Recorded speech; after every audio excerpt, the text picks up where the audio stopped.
Central Asia has always been a crossroads of civilizations, home to ancient trade networks, monumental cities, and empires far older than the Russian state.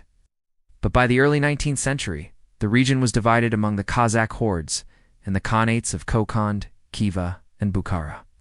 These powers were a mixture of nomadic tradition and Silk Road wealth, standing right on Russia's southern frontier. Russia's expansion into Central Asia didn't begin with a sudden military invasion. Instead, it started quietly in the 1700s, when the Kazakh Junior Horde asked for Russian protection against rival tribes. In 1731, the Horde accepted Russian suzerainty, followed soon after by the Middle Horde. This gradually pushed Russia's border deeper into Central Asia without a single major battle. But this was only the beginning. The real shift came during the reign of Peter the Great. In 1717, he sent a large expedition to Khiva, hoping to negotiate and expand Russian influence peacefully. The Khan of Khiva welcomed the Russians warmly, but it was a deadly trick. The Russian forces were divided, ambushed, and nearly wiped out. The humiliating defeat burned into Russia's memory and would later fuel their desire for revenge. For a long time afterward, Russia expanded slowly, building forts and trade routes.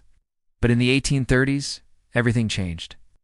Russian caravans were attacked, traders kidnapped, and border raids increased. Moscow could no longer ignore the region. Count Vasily Perovsky launched a large military expedition toward Khiva in 1839, but he underestimated something more. Dangerous than any enemy the winter, temperatures plunged far below freezing. Thousands of men froze, and the expedition collapsed before reaching the battlefield. Despite the disaster, Russia remained determined. In the 1850s, they began constructing strategic forts along the Syr Darya River. New outposts like Akhmechet and Verny, modern Almaty, became military stepping stones for further expansion. These bases prepared Russia for the conquest that would change everything: the capture of Tashkent.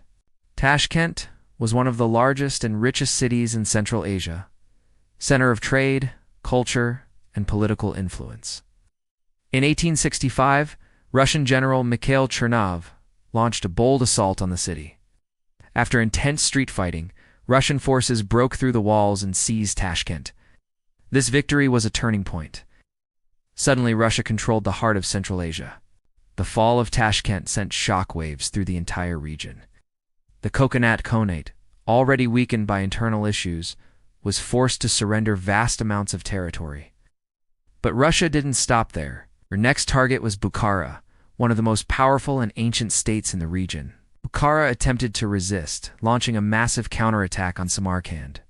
30,000 fighters surrounded a small Russian garrison, yet the defenders held out for days, and reinforcements eventually broke the siege.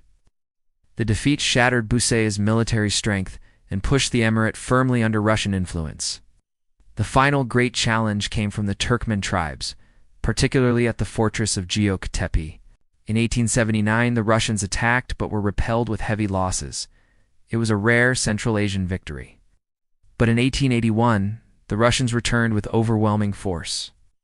After a brutal siege, the fortress fell. Over 15,000 Turkmen were killed, marking one of the bloodiest chapters in the entire conquest. By 1884, with the fall of Merv, Russia had completed its domination of Central Asia, gaining control over more than 1.5 million square miles and millions of new subjects.